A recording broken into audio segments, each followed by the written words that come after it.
माता सती ने शंकर को पाने के लिए श्रावण के महीने में ही सबसे ज्यादा साधना करी है।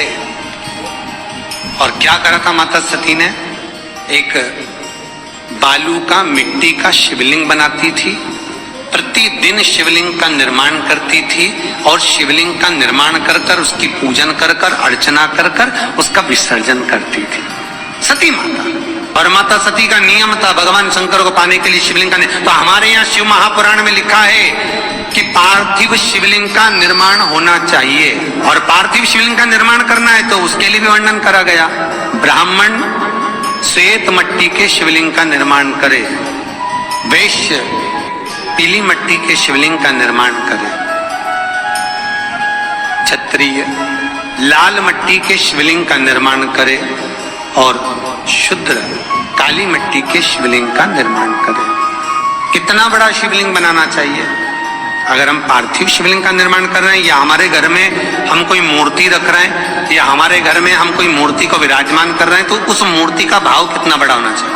तो कहा जमीन पर अपने हस्त कमल को रखकर अंगूठे को ऊंचा कर कर देख लो, बस इतनी बड़ी मूर्ति घर के अंदर होना चाहिए। चाहे वो लड्डू गोपाल की हो, चाहे वो दुर्गा भवानी की हो, चाहे वो राम जी की हो, शंकर जी की हो, कृष्ण की हो, जिसकी रखना हो, बस इतनी बड़ी मूर्ति घर के अंदर होना चाहिए।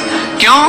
इससे बड़ी अगर मूर्ति होती है तो जैसे मंदिर में सेवा होती है उतनी सेवा की उसको जरूरत पड़ती है, और अगर इससे छोटी मूर्ति होती है, जितनी छोटी होगी उतनी सेवा कम करना पड़ती है। तो मूर्ति जितनी छोटी होगी उतना सुख प्रदान करे, उतना आनंद देगी। पर श्रावण के महीने में यदि आप रोज शिवलिंग नहीं बना सकते तो पूरे महीने में एक बार शंकर का शिवलिंग का, पार्थिव शिवलिंग का निर्माण करना चाहिए, जरूर करना चाहिए। और पार्थिव शिवलिंग का निर्माण कर कर उसकी आराधना, उसकी अर्चना, उसकी पूजन करना चाहिए। पार्थिव शिवलिंग का जब भी निर्माण करें, किसी थाली में या पात्र में, जिसमें भी आप निर्माण कर रहे हैं, उस पार्थिव शिवलिंग को बनाने से पहले उसके अंदर, पात्र के अंदर एक बेलपत्र रखे। बेलपत्र क्या? आपको कथा में कल कहा था, बेलपत्र का वृक्ष माता पार्वती के नयन अश्रु से प्रकट हुआ है, और रुद्राक्ष का वृक्ष शंकर भगवान के नयन अश्रु से प्रकट हुआ। तो बेलपत्र रखकर फिर उसके ऊपर शिवलिंग का निर्माण करें, फिर उसके ऊपर शिवलिंग, उसका लाभ आनंदित होगा, उसका सुख आनंदित होगा, वो आनंद फल देने वाला होगा। कई लोग सीधे थाली में शिवलिंग बना देते हैं। माता पार्वती के हस्त कमल पर शिवलिंग का निर्माण है। माता हस्त कमल सुख देने के, तो भगवान शंकर के शिवलिंग का निर्माण करें। माता सती ने भी किया।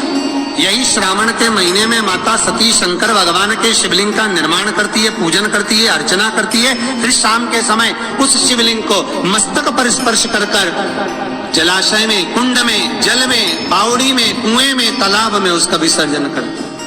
माँ दूसरा कारण कहा, सती शंकर को इसी श्रावण में रिझाई थी, इसलिए शंकर को श्रावण अति प्रिय है। कि पहले आती है नवमी, फिर आवेगी एकादशी, देवसोनी। तो भंडारिया नवमी का मतलब क्या होता है?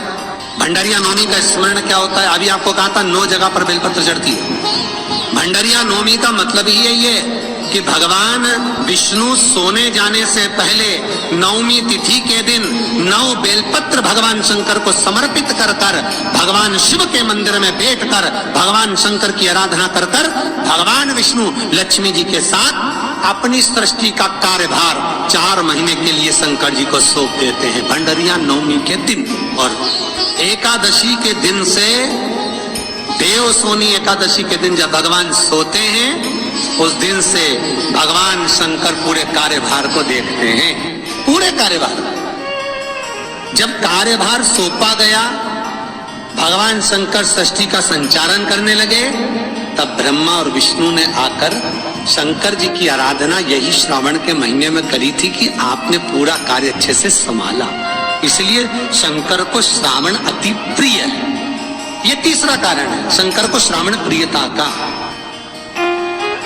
अब शिव महापुराण की कथा करिए कि शंकर को श्रावण प्रिय चौथा कारण वर्णन करा कि ये कारण भगवान शंकर की आराधना माता पार्वती ने बाल्यपन से करी, खूब करी, खूब दिल से करी।